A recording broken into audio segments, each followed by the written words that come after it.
வணக்கம், welcome to my channel. இன்றைக்கி நம்ம பார்க்க போகிறது ஹம்மஸ்னு ஒரு ரெசிபி. இதுவும் மிடில் ஈஸ்டில் செய்கிறது தான். இதுக்கு தேவையான பொருள் வந்து சிக்பி, வெள்ளை கொண்டக்கடலை, சஃபேத் சன்னா. இதை வந்து நான் குக்கரில் வந்து பாயில் பண்ணுறேன்.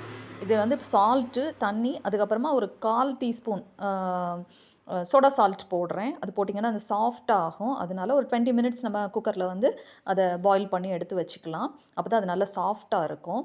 இது இப்போ நான் போட்டிருக்கிறது வந்து 3 டேபிள் ஸ்பூன் வந்து sesame seeds, white sesame seeds போட்டிருக்கிறேன். வெள்ளை எள்ளு, தில்லு சேர்த்துருக்கிறேன். சேர்த்து இது நல்லா எண்ணெய் விடாமல், ஆயில் விடாமல் நம்ம இதை வந்து சாட்டை பண்ணி எடுத்துக்கலாம், ஃப்ரை பண்ணி எடுத்துக்கலாம். இது கிராக்கிள் ஆகணும், அந்த சவுண்டு வரும் பார்த்துக்கோங்க, வெடிக்கிற சவுண்டு வரும், கொஞ்சம் ப்ரௌன் ஆகட்டும், ஸ்மெல்லும் வரும். அதுதான் அதோட பதம். இதை நல்லா பவுட்ரு பண்ணிக்கணும். இது முதல்ல கூல் ஆகட்டும். இது வந்து பாயில் ஆயிடுச்சு, நல்லா சாஃப்ட் ஆயிடுச்சு.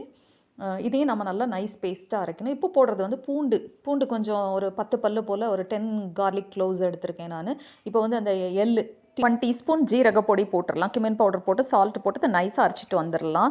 நான் வந்து இது மைக்ரோவேவ் சேஃப் கண்டெய்னர், இது ஃப்ரிட்ஜில் வைக்கிறதுக்கும் எனக்கு ஈஸியாக இருக்குன்றதுனால இதிலே எடுத்துட்டேன்.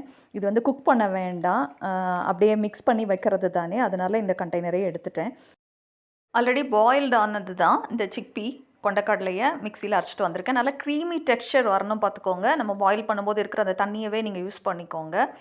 பார்க்குறதுக்கே நல்லா ஷைனிங்காக இருக்கும். எல்லாத்தையும் நல்லா மிக்ஸ் பண்ணிடுங்க. திருப்பி செகண்ட் டைம் வந்து இன்னும் கொஞ்சம் இருக்கிறதையும் நான் அரைச்சிட்டு வந்துடுறேன். மிக்சியில் போட்டு நல்லா நைஸ் பேஸ்ட் ஆக்கிட்டு வந்துடுங்க, கிரைண்ட் பண்ணிடுங்க.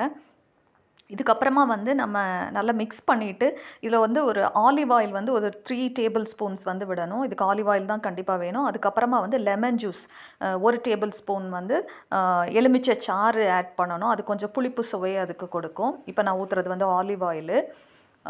இதுக்கப்புறமா வந்து நம்ம 1 டேபிள் ஸ்பூன் வந்து லெமன் ஜூஸ், எலுமிச்சை சாறு விடணும் பார்த்துக்கோங்க. அது ப்ரிசர்வ் பண்ணி வைக்க 6-7 டேஸ் ஆனால் கூட கெடாது. ஃப்ரிட்ஜில் வச்சிட்டிங்கன்னா அது அப்படியே இருக்கும். இது வந்து ஒரு டிப்பு மாதிரி. அவங்க வந்து பீட்டா ப்ரெட்டுக்கும் ஃபலாஃபல்ன்ற ஒரு ஃப்ரிட்டர் ரெசிபிக்கும் அவங்க வந்து சாப்பிடுவாங்க. ஒரு துவையல் மாதிரி தான். நான் ரைஸ் கூட போட்டு சாப்பிட்டு பார்த்தேன், நல்லா தான் இருந்தது. இப்போ நான் போடுறது வந்து பெப்பர் பவுடர், மிளகு பொடி, அதுக்கப்புறமா சில்லி பவுடர், மிளகா பொடி. அது கொஞ்சம் ஸ்ப்ரெட் பண்ணி தான் அவங்க சர்வ் பண்ணுவாங்க. நான் சொல்ல மறந்துட்டேன், கொண்டக்கடலையை வந்து நீங்கள் முந்தின நாள் நைட்டே 8 to 12 hours வந்து சிக்பியை வந்து தண்ணியில் சோக் பண்ணி வச்சுருங்க. அடுத்த நாள் ட்ரெயின் பண்ணிவிட்டு பாயில் பண்ணுங்கள். இந்த ரெசிபி உங்களுக்கு பிடிச்சிருந்ததுன்னா இது உங்கள் ஃப்ரெண்ட்ஸ்க்கு, ஃபேமிலிக்கு ஷேர் பண்ணுங்கள், சப்ஸ்கிரைப் பண்ணுங்கள். இது மாதிரி டிஃப்ரெண்ட்டான ரெசிபீஸ்லாம் இன்னும் நிறைய வர இருக்குது. மறக்காமல் பெல் ஐக்கனையும் டச் பண்ணுங்கள். அப்போ தான் நான் போடுற எல்லா லேட்டஸ்ட் வீடியோஸும் உங்களுக்கு கிடைக்கும். தேங்க்யூ ஃபார் வாட்சிங், subscribing my channel. Have a nice day.